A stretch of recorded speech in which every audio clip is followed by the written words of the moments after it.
어젯밤 경기도 평택의 한 냉동창고 신축 공사장에서 불이 났습니다. 밤새 큰 불길을 잡고 혹시 사람이 남아있는지 확인하러 들어갔던 소방관 3명이 갑자기 다시 번진 불길 속에 숨졌습니다. 연락이 끊기자마자 밖에선 다급하게 나오라고 호출했지만 3명에겐 끝내 답을 받지 못했습니다. 먼저 김도훈 기자입니다. 냉동창고 신축 공사장에 불이 났다는 신고가 접수된 건 어젯밤 자정 가까운 시각이었습니다. 당시 건물 1층 바닥에 콘크리트를 까는 작업이 진행 중이었습니다. 용접기와 산소통, 가연성 물질이 다량 있었습니다. 소방당국은 관할 소방서 인력을 모두 출동시키는 대응 1단계를 발령했습니다. 밤샘 진화 작업을 벌인 소방당국은 6시간 30분 만에 큰 불길을 잡았습니다. 인명피해는 없었고 소방당국은 대응 단계를 해제했습니다. 오전 9시쯤 건물에 남은 사람이 없는지 살피기 위해 119 구조대원 5명이 건물 2층으로 들어갔습니다. 그런데 갑자기 불길이 다시 크게 번지기 시작했습니다. 다 진압이 됐나 보다고. 그러다가 이제 배란간에 연기가 아주 엄청나게 올라가더라고. 연기와 불길은 삽시간에 1층을 가득 채우고 구조대원들이 있는 2층으로 솟구쳤습니다. 서둘러 빠져나오라는 지시가 내려갔지만 대답이 없었습니다. 연락이 끊긴 대원들을 찾기 위해 곧바로 수색팀이 투입됐습니다. 15분 만에 연락이 끊긴 구조대원 2명이 탈출했지만 다른 소방관 3명은 찾지 못했습니다. 필사적인 수색 끝에 낮 12시 40분쯤 소방관 3명을 차례로 찾았습니다. 연락이 끊긴 지 3시간 30분 만에 소방관 3명은 불이 난 건물 2층에서 의식을 잃고 쓰러진 채 발견됐습니다. 급히 병원으로 옮겼지만 3명 모두 숨졌습니다. 숨진 소방관 3명은 같은 경기 송탄소방서 119 구조대 소속입니다.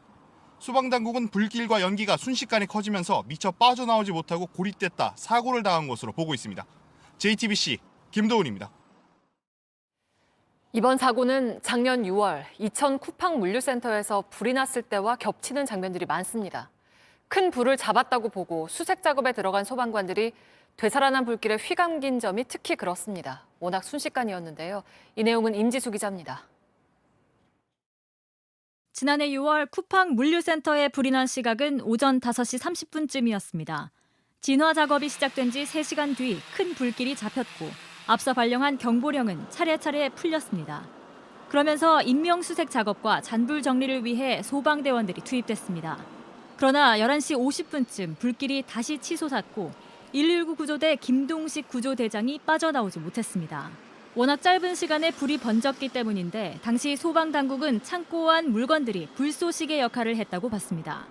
택배 상자 같은 잘 타는 물건들 1,620만여 개가 쌓여 있었습니다.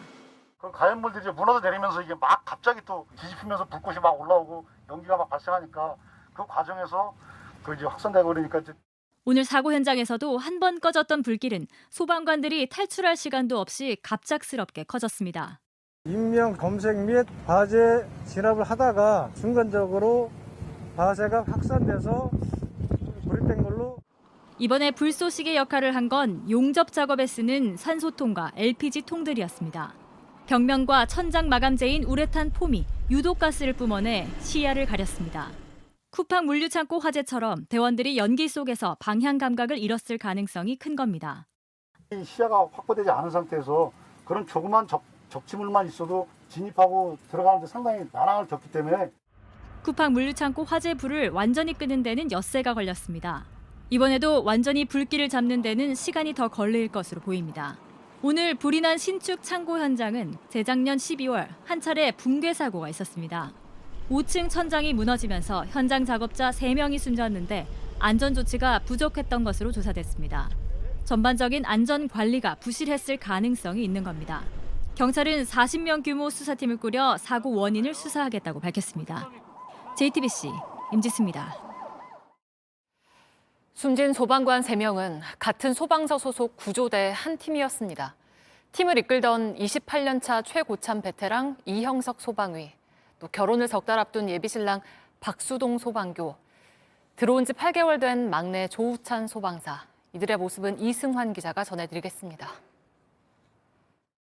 수색 들어간 아들과 연락이 끊겼다는 소식에 아버지는 무작정 현장으로 달려왔습니다. 고 박수동 소방교의 아버지, 생사를 확인할 수 없었던 시간 동안 건물 앞을 맴돌았습니다. 아니길 바랐지만 끝내 아들은 주검으로 돌아왔습니다. 결혼을 3개월 앞둔 예비 신랑이었습니다. 3명이 연락이 안 된다고 예비 며느리한테 전화가 왔어요. 현장에서 바로 겁니다. 매일 전화로 안부 묻던 아들이 숨졌다는 사실이 믿기지 않습니다. 엊그제 전화를 했는데요. 친구처럼 되려고 했습니다. 하루에 한두 번씩 전화. 아들 잃은 아버지는 살 힘을 잃었다고 말했습니다. 다 살아있다고 생각합니다. 저 앞으로 어떻게 살려면 모르겠어요. 고 이형석 소방위에 따른 여느 때처럼 아버지 연락을 기다리고 있었습니다. 야근이 끝나면 꼭 전화하던 아버지였습니다. 하지만 오늘은 아무 연락도 오지 않았습니다. 혹시 밥 먹고 밥 먹었냐? 늦으면 늦는다고 운동하고 왔는데 꼭 말씀을 주셨는데 오늘 이상하게 연락이 아무것도 없는 거예요. 28년차 베테랑이자 팀을 이끌던 팀장, 후배들을 책임지던 이 소방위는 평소 말하던 것처럼 끝까지 현장을 지켰습니다. 항상 정의롭고 소방관의 책무를 다하고 무엇보다도 그리고 사고 같은 거, 화재 사고 같은 것도 조심해야 한다고 맨날 아직 상황을 받아들이기 힘든 딸은 그래도 아버지가 자랑스럽습니다. 그냥 항상 자랑스럽고 아빠는 항상 존경스러웠어요. 저는. 8개월 차 막내 후배를 잃은 선배들은 넋을 놓았습니다. 며칠 전까지만 해도 소방서 들어와가지고 얼굴 보고 했었는데 당장 지금부터 못 본다고 하니까 연락해서 뒤로 빼지 않고 먼저 왔으나 그런 보기 힘든 그런 동료였죠. 이천 물류센터에서 소방관이 숨진 지 6개월.